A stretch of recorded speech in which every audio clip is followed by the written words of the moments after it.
university. Just imagine,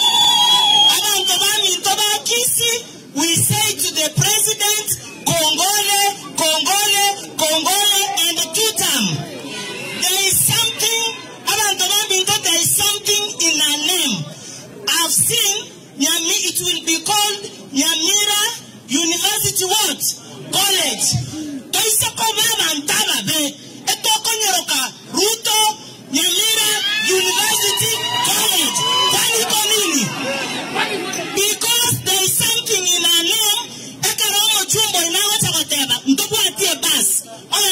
Ruto University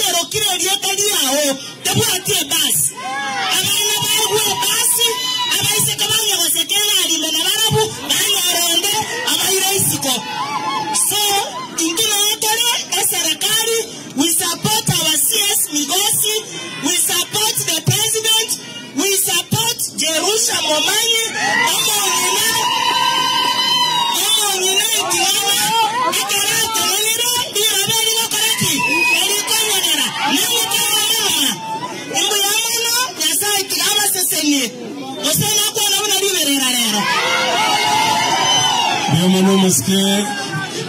Doris, saizi nitamwalika ndugu yangu Mheshimiwa Jafet Nyakundi